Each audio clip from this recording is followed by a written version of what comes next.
오늘은 열처녀 비유에 대해서 알아보도록 하겠습니다. 먼저 오늘 본문 1절을 같이 한번 읽겠습니다. 그때 시작. 그때 천국은 마치 등을 들고 신랑을 맞으러 나간 열처녀와 같다 하리니. 아멘. 여기 1절은 그때라고 시작이 됩니다. 이 그때가 어느 때입니까? 이 그때는 바로 이 세상의 종말이요, 예수님이 다시 이 땅에 오시는 날을 말씀하고 있습니다. 우리가 지금 읽는 이 25장은 마태복음 24장, 그 앞에 있는 24장과 더불어서 감람산 강화라고 불리는 부분입니다. 강화가 무슨 뜻이라고 했습니까? 어떤 특별한 주제를 아주 깊이 자세하게 설명하는 것을 강화라고 얘기를 하는데, 예수님께서 제자들을 향하여서 주님이 오실 때 어떤 일이 일어날 것인가에 대해서 아주 자세하게 설명해 주신 부분이 마태복음 24장, 25장이지요. 그래서 24장 앞에서는 예수님 오실 때 어떤 일이 일어나는지를 말씀해 주고, 그리고 25장을 딱 여니까 그때라고 시작됩니다. 바로 예수님을 맞이하는 그때에, 그때가 어떤 때이고, 그리고 그때에 어떤 준비를 해야 되는지, 예수님의 재림을 준비하는 성도들의 모습은 어떠해야 되는지를 알려주시기 위해서 25장을 말씀하고 있는 것입니다. 그래서 이 25장 전체의 주제는 오늘 우리가 13절까지 읽었는데 바로 13절에 나옵니다. 13절의 말씀을 같이 한번 읽겠습니다. 시작. 그런즉 깨어있으라. 너희는 그날과 그때를 알지 못하느니라. 아멘. 앞에 24장에서 예수님이 오시는 그때, 그 시는 아무도 모른다고 했어요. 오직 아버지만 아신다고 하셨는데, 바로 그때는 우리가 모르지만 그때를 준비는 하고 있어야 된다는 거예요. 그 준비가 무엇입니까? 깨어 있으라 라고 말씀하시는 것이요. 깨어 있는 것이 예수님 오실 때를 준비하는 것이다 라고 말씀하시면서, 어떻게 깨어 있어야 되는지, 그때를 준비하는 것이 구체적으로 무엇인지를 세 가지 비유로 말씀하십니다. 첫째는 한번 따라합시다. 열처녀 비유. 오늘 우리가 살펴보는 비유지요. 두 번째는 따라해 주세요. 달란트 비유. 세 번째는 양과 염소 비유. 네, 바로 이 세 가지 비유를 통하여서 깨어서 준비하는 모습이 무엇인지를 알려주시는 것이지요. 요즘 이제 올해부터 우리가 주일 예배 때 요한계시록의 말씀을 우리가 함께 나누게 되어지는데, 여러분, 예수님은 반드시 다시 이 땅에 오십니다. 약속하셨습니다. 약속대로 오실 예수님을 이번 주와 그리고 앞으로 2주간에 걸쳐서 어떻게 맞이할 준비를 하는 것인지를 예수님이 가르치신 비유를 통하여서 함께 살펴보겠습니다. 먼저 오늘 우리가 살펴보게 될 이 열처녀 비유는 세 가지 교훈을 우리에게 주고 있습니다. 첫 번째는 이 열처녀 비유를 통해서 예수님이 주시는 교훈은 예수님의 재림의 때가 마치 혼인잔치와 같다는 것을 가르치고 있습니다. 혼인잔치와 같다. 그런데 우리는 막상 예수님의 오심을 혼인잔치라고 잘 생각을 하지 못합니다. 왜냐하면은 서두에도 말씀드렸다시피 앞에 마태복음 24장을 보면은 예수님이 오시기 전에 이 땅에 일어날 일들을 이렇게 설명하고 있어요. 몇 가지가 나오는데, 첫 번째는 전쟁과 기근이 가득하게 될 것이다. 여러분, 정말 전쟁과 기근이 가득하게 될 것처럼 보이지요? 네. 그리고 적그리스도가 등장할 것이다. 또한 곳곳에 배교, 예수님을 믿는 사람들이 예수님을 버리고 떠나가는 일이 있을 것이고, 핍박도 있을 것이다. 그와 동시에 모든 민족에게 복음이 전파되는 일도 있을 것이다. 이렇게 말씀하세요. 예수님이 오시기 전에는 엄청난 혼란과 환란이 있는 것입니다. 그래서 많은 성도들이 예수님의 재림을 생각하면 어둡고 두렵고 무서운 마음을 가지고 있지요. 그러나 여러분, 이 전쟁과 기근, 적그리스도의 등장, 핍박과 그리고 배교, 이 난리와 이 소문이 가득한 이 시간은 한편으로 보면 주님의 오심이 가까워짐을 확인할 수 있는 증거이기도 한 거예요. 예수님이 오시기 전에 이런 큰 환난과 어려움이 일어나는 것은 무엇을 말씀하고 있습니까? 하나님의 심판이 다가왔음을 보여주고 있는 것이지요. 예수님을 믿지 않는 이 세상에는 예수님의 오심이 심판으로 임할 것이지만 구원받은 하나님의 자녀들에게는 그 시간이 어떤 시간입니까? 우리가 얼마 전에 나누었듯이 구원의 완성이 이루어지는 날이 될 것입니다. 바로 영화의 구원에 이르게 되는 날이지요. 무덤 속에 잠자고 있던 우리의 육체가 일어나서 신령한 몸으로 변화하여 주님과 함께 거하던 낙원에 있던 우리의 영혼이 함께 연합하여 이제는 신령한 몸으로 영원토록 살게 되는 그러한 구원의 완성을 누리는 날이 될 것이라는 것을 우리는 들어왔습니다. 그래서 여러분, 오늘 본문에서는 이 열천여비를 통하여서 예수님이 먼저 알려주고 싶어하는 건 예수님의 재림의 때는 믿는 자들에게는 혼인잔치에 참여하는 것과 같은 기쁨과 감격과 찬양과 소망이 넘치는 그러한 잔치자리가 될 것이라는 것을 우리에게 알려주고 있는 것이지요. 예수님 당시의 혼인잔치는 그 마을의 가장 큰 잔치였습니다. 일주일 동안 먹고 마시고 즐거워하면서 기쁨을 충만하게 누리는, 그때는 금식도 안 했다 그랬잖아요. 금식도 뛰어넘을 만큼 큰 잔치에 참여하게 되어지는데 바로 그런 잔치 자리가 예수님 오실 때에 일어난다는 것이지요. 그래서 요한계시록 19장을 보면은 혼인잔치의 이 장면을 이렇게 묘사하고 있는 것을 볼 수가 있습니다. 제가 읽어드립니다. 할렐루야, 주 우리 하나님 곧 전능하신 이가 통치하시도다. 우리가 즐거워하고 크게 기뻐하며 그에게 영광을 돌리세. 어린 양의 혼인 기약이 이르렀고 그의 아내가 자신을 준비하였으므로 그에게 빛나고 깨끗한 세마포옷을 입도록 허락하셨으니 이 세마포옷은 성도들의 옳은 행실이로다 하더라. 같이 읽겠습니다. 그 다음 천사가 시작. 천사가 내게 말하기를 기록하라. 어린 양의 혼인잔치에 청함을 받은 자들은 복이 있도다. 아멘. 주님이 그 통치하시는 완전한 주님의 통치가 이루어지는 그날은 즐거워하고 크게 기뻐할 거래요. 왜 그랬습니까? 바로 우리의 신랑이 되신 예수님을 거룩한 옷을 입은 신부들이 맞이하는 그 기쁨을 누리게 될 것이기 때문이지요. 여러분, 여기 나오는 이 혼인잔치에 참여하는 이들이 저와 여러분임을 믿습니다. 우리는 그날을 기다리며 살아가는 자들이에요. 신랑 되신 예수님이 언제 오실까 기다리며 그때를 준비하는 것이 성도들의 삶이라는 것을 오늘 본문이 알려주고 있는 것입니다. 그때는 참된 기쁨이 있을 것입니다. 우리를 묶고 있는 죄와 그리고 모든 세상의 사단의 유혹과 세상의 모든 죄악들이 완전히 끊어지고 깨트려지고 완전한 승리가 있게 될 것이요, 우리가 믿는 믿음의 주가 되시는 예수님을 이제는 우리가 눈으로 생생하게 그 예수님을 바라보게 될 거예요.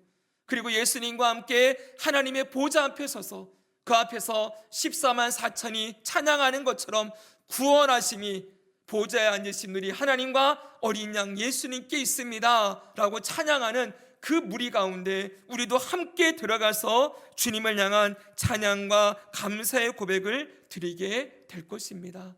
이것이 바로 우리에게 주어지는 그 귀한 잔치의 자리임을 말씀해 주는 것이 바로 이 열천의 비유가 먼저 말해주고 싶은 귀한 교훈입니다.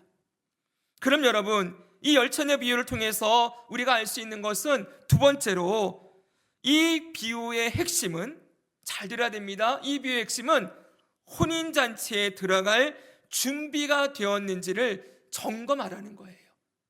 혼인잔치에 들어갈 준비가 되었는지를 점검해야 한다라는 것입니다. 오늘 본문에는 신랑을 기다리는 10처녀가 등장을 합니다. 자, 생각해 보십시오. 오늘은 혼인잔치가 있는 날입니다. 근데 문제가 생겼어요. 신랑이 신부의 집에 너무 늦게 도착하는 것입니다. 얼마나 늦었든지 이 신부의 집 사람들이 다 잠이 들었습니다.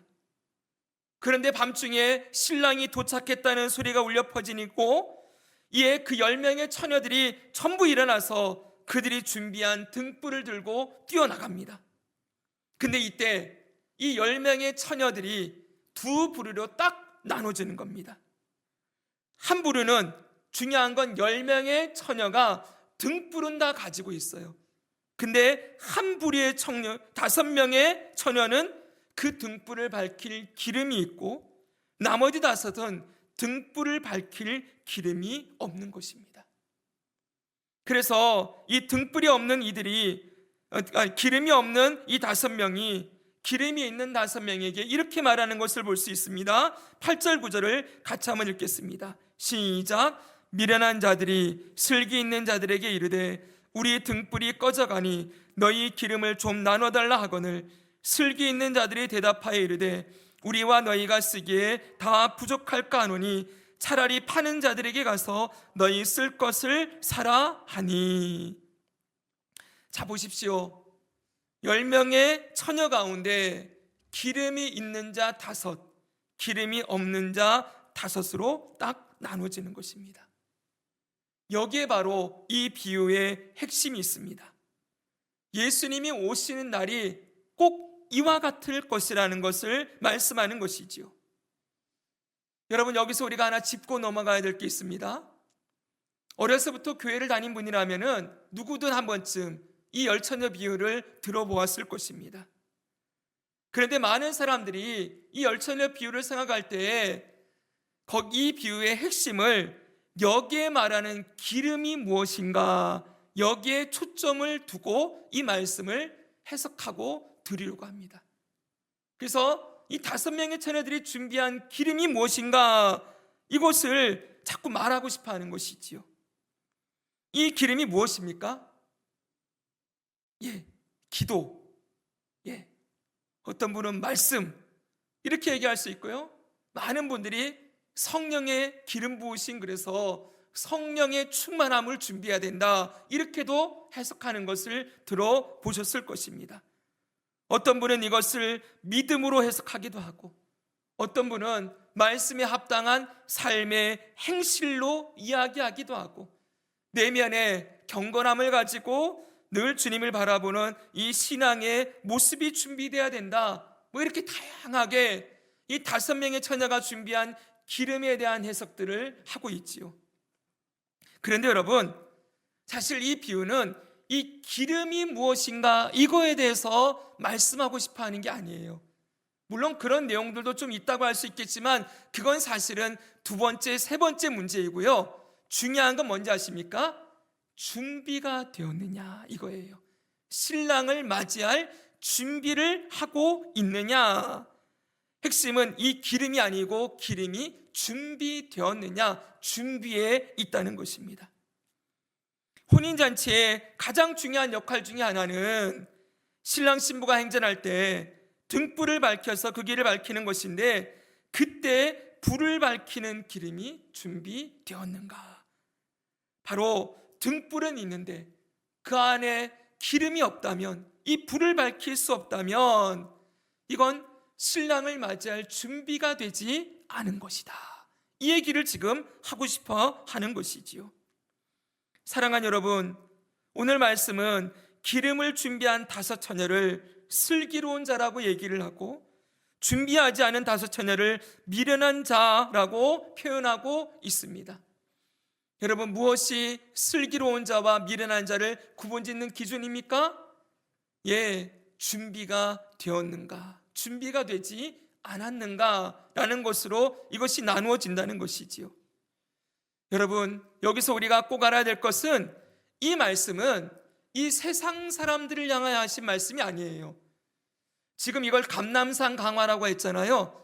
이 감람산에서 예수님을 통하여서 이 마지막 때에 일어날 일들을 듣고 있는 이 사람들은 누구입니까? 예수님의 제자들이에요. 세상 모든 사람들 향하여서 이 말씀을 하신 게 아니고 예수님을 따라간다고 말하는 제자들을 향하여서 이 말씀을 주신 것입니다. 이것을 확장시키면 이 말씀은 오늘날 예수 그리스도를 믿노라 하면서 교회 안에 들어와 있는 이 땅의 모든 성도들을 향하여서 주시는 메시지라는 거예요.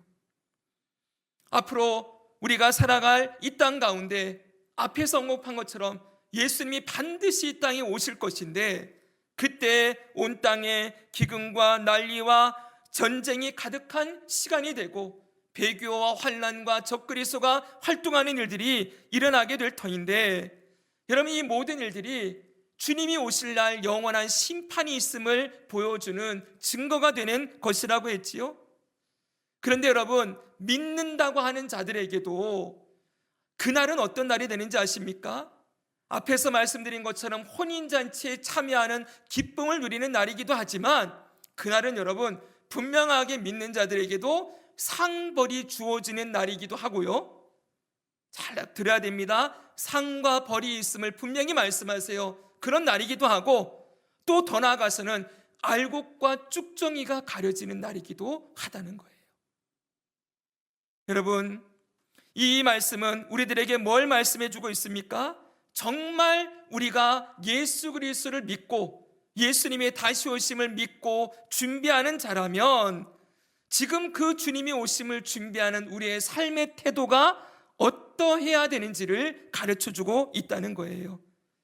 다시 말씀을 드립니다. 이 열처녀의 역할과 사명이 무엇입니까? 신랑 신부가 올 때 신랑 신부의 행렬에 밤에 불을 밝히는 것입니다. 앞에 나오는 이 다섯 처녀는 보십시오. 이들은 온 마음과 그들의 삶이 신랑이 올 때에 등불을 밝혀야 되겠다는 그것에 집중되어 있습니다.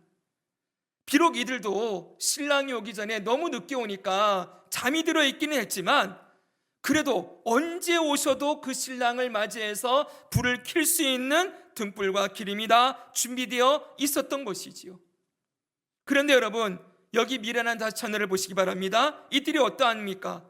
오늘 11절을 한번 보겠습니다. 11절의 말씀을 같이 읽습니다. 그 후에 시작. 그 후에 남은 처녀들이 와서 이르되 주여 주여 우리에게 열어 주소서. 여러분, 여기 주목할 건 이들이 신랑을 누구라고 부르고 있어요? 주여라고 부르고 있어요. 주여라는 말은 주인님이라는 뜻이지요.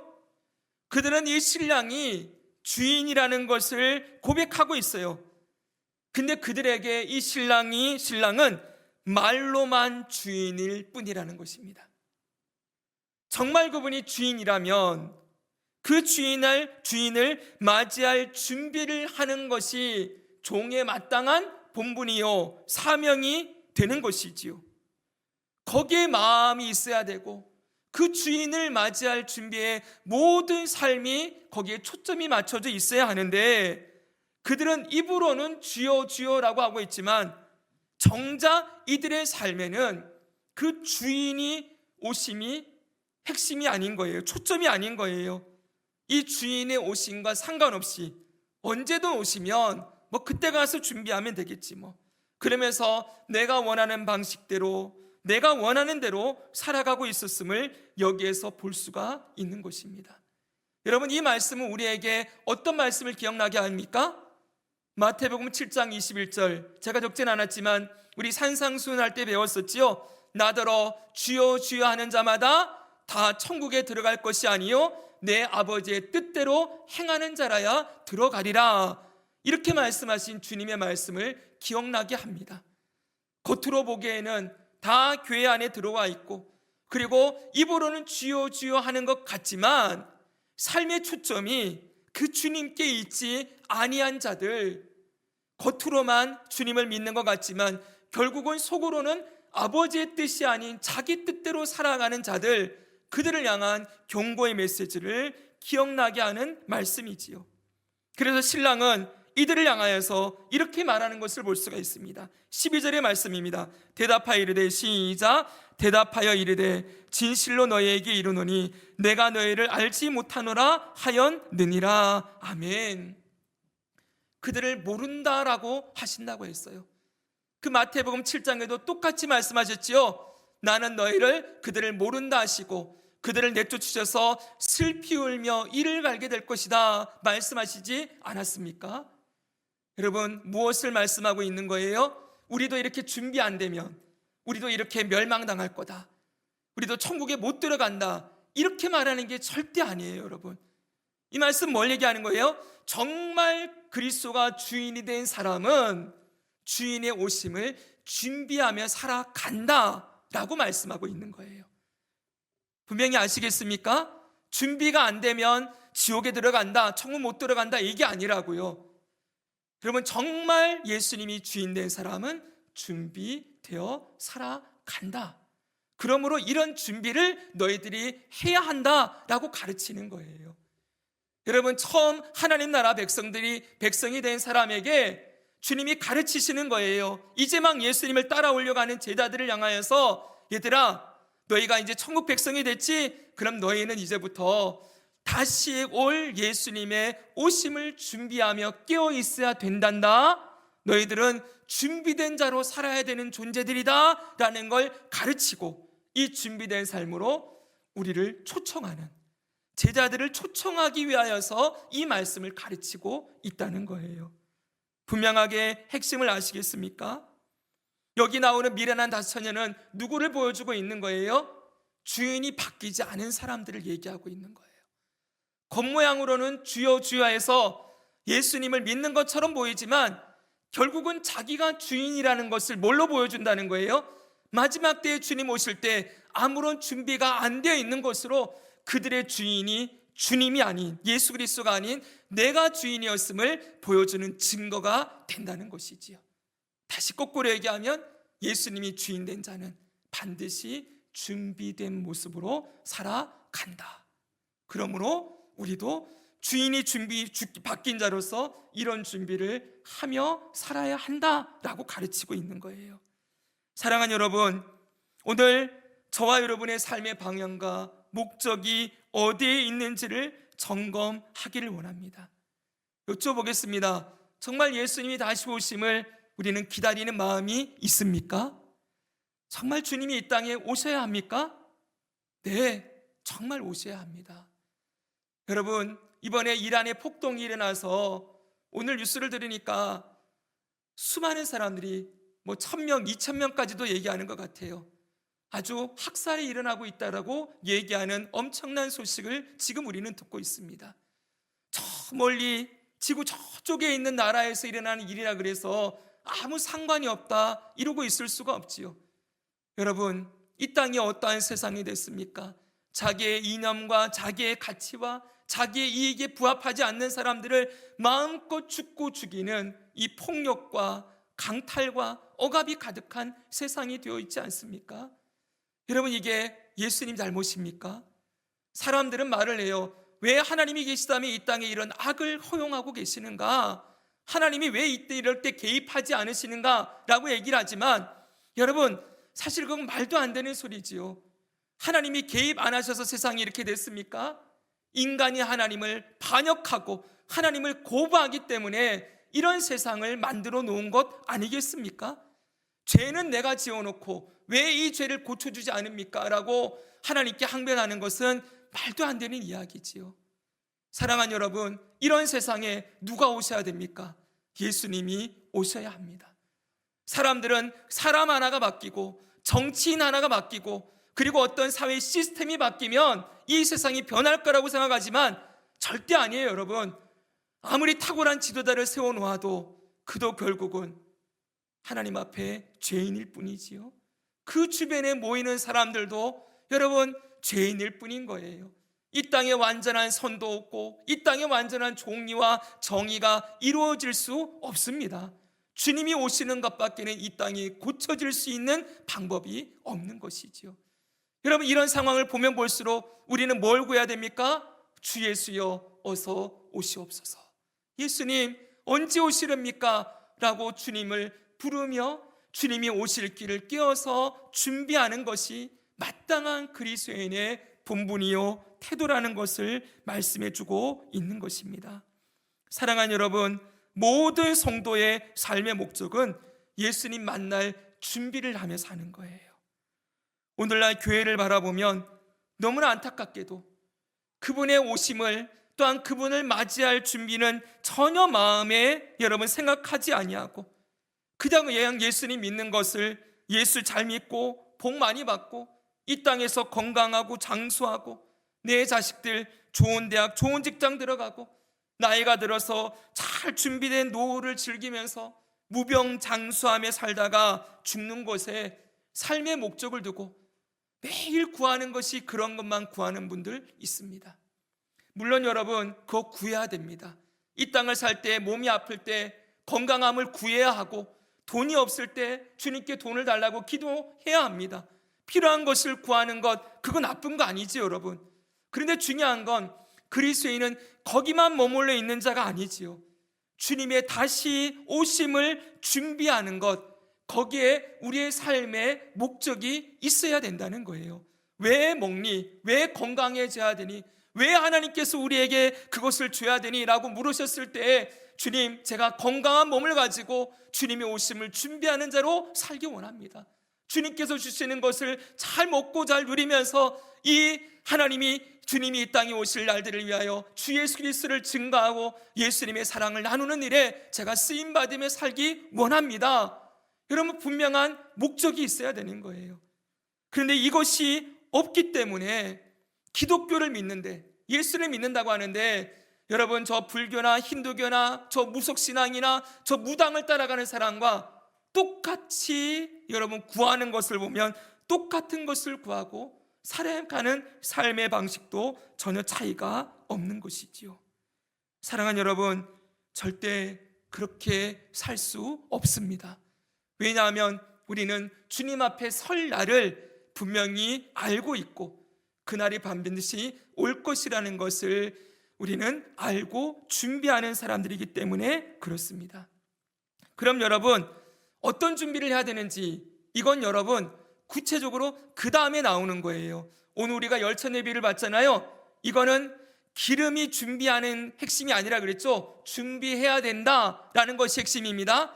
그러면 준비하는 게 뭡니까? 했더니 달란트 비유를 얘기하고 그 달란트가 뭡니까? 그랬더니 바로 양과 염소의 비유로 이 비유가 점진적으로 더 중요한 얘기를 하고 있다는 거예요. 그래서 맨 끝에 양과 염소의 비유까지를 다 보고 나면 우리는 이 기름을 준비하는 게 무엇인지를 다 알게 되는 거예요. 자, 그것이 무엇인지를 앞으로 우리가 알아가겠습니다. 여러분, 중요한 것은 우리는 주님이 오실 때를 지금은 알지 못합니다. 그러나 반드시 예수님은 도적같이 오신다라고 말씀하셨습니다. 그때가 되면 드러나게 될 것이요. 낱낱이 드러나게 될 거예요. 그가 정말 주인이 바뀐 자로 예수 그리스도를 주인으로 모신 사람인지 그리고 아니면 입으로만 주여 주여라고 외치는 살았던 사람인지가 낱낱이 드러나게 될 것입니다. 그리고 입으로만 주님을 사랑한다고 말한 자가 아닌 정말 삶을 다하여 자신의 인생을 들여서 온 마음과 뜻과 정성을 다하여서 생명을 다하여 하나님을 사랑한 자와 그렇지 않은 자가 구분되고 상과 벌이 주어지는 때도 분명히 있게 될 것입니다. 오늘 이 말씀은 깨어서 주님 오심을 준비해라 라는 것의 핵심이 있음을 오늘 기억하고 우리는 정말 준비가 되어 있는지를 점검하는 그 도구로서 오늘 이 말씀을 함께 듣기를 원합니다. 마지막으로 간단하게 정리하고 마칩니다. 이 열처녀 비유가 가르치는 교훈 세 번째는 예수님이 다시 오시는 그날은 완전한 종말이 이루어지는 날이라는 것을 가르치고 있습니다. 다시는 기회가 없다는 거예요. 한 번 닫힌 문은 절대로 열리지 않습니다. 10절을 같이 한번 읽겠습니다. 그들이 시작 그들이 살아간 사이에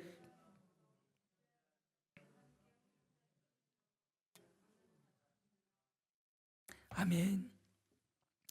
자, 신랑이 오고 난 이후에 준비하였던 5 처녀는 신랑과 함께 천국에 들어가고 혼인잔치에 들어가고 문은 완전히 닫혀버린다고 말씀합니다. 그리고 이 한 번 닫힌 문은 아무리 두드리고 외쳐도 열리지 않습니다.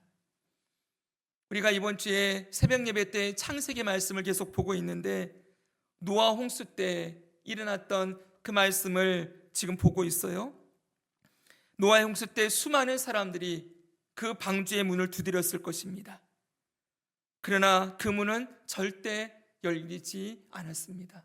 왜 그렇습니까? 이미 하나님께서 노아에게 방주를 준비하게 하신 기간이 120년이었어요. 120년 동안 세상에 말씀하셨어요. 심판이 있다. 그런데 그들이 120년 동안 말씀을 듣지 않아요. 근데 놀라운 건 여러분, 하나님께서 노아의 가족들에게 방주로 들어가라 라고 말씀하시고도 또 7일 동안 기다리세요. 하나님이 계속해서 회개의 기회를 주시는데 끝까지 사람들은 그 기회를 붙잡지 않습니다. 주인을 바꿀 생각을 하지 않고 살아가는 것이지요. 그러나 여러분, 마지막 주님이 오실 때에는 이제는 그 구원의 때가 완전히 끝나버리고 그때는 영원한 심판으로 들어가는 것입니다. 분명한 메시지가 있습니다. 열천의 비유를 통하여서 아직은 주님이 오셨습니까? 안 오셨습니까? 안 오셨지요. 지금까지는 뭐의 시대라는 거예요? 아직 구원의 문이 열려있는 때라는 거예요. 그리고 믿는 우리들에게도 다시 삶의 방향을 돌이켜서 주님의 오심을 준비하는 삶으로 우리 삶을 정비하고 새롭게 할 수 있는 그런 은혜의 시간이 아직 우리에게 열려 있다는 것을 말씀해 주고 있는 것이지요. 저와 여러분이 살아가는 이 때는 아직 구원의 때요, 아직 은혜의 때입니다. 그래서 사도 바울은 고린도후서 6장 2절에 이렇게 외치고 있습니다. 같이 한번 읽겠습니다. 시작. 이르시되 내가 은혜 베풀 때에 너에게 듣고 구원의 날에 너를 도왔다 하셨으니 보라 지금은 은혜 받을 만한 때요 보라 지금은 구원의 날이로다. 아멘. 반드시 주님은 오십니다. 근데 주님이 오시기 전까지는 어떤 때예요? 구원의 때요, 은혜의 때가 아직도 남아 있는 것이지요. 우리 눈으로 예수님을 반드시 보게 될 그 날이 이르게 될 터인데 그때까지 우리에게 주어진 이 구원의 은혜를 우리가 늘 감사하고 우리를 영원한 죄와 사망에서 건지시고 하나님의 자녀로 생명을 누리게 하신 우리의 주 예수님께 그 예수님의 오심을 준비하는 모습으로 우리 삶을 다시 정비하고 주님께 나아가기를 소망합니다. 그리고 아직 주님을 알지 못하는 자들, 그리고 입으로 주여 주여 외치는 자들에게 주님이 우리 생명의 주인이시오 다시 오실 구주이심을 선포하고 나누어서 그 영혼들도 함께 주님이 오심을 준비하는 자로 세워가는 일에 우리 모두가 우리의 남은 인생을 드리며 살아가기를 주 예수님의 이름으로 축복합니다.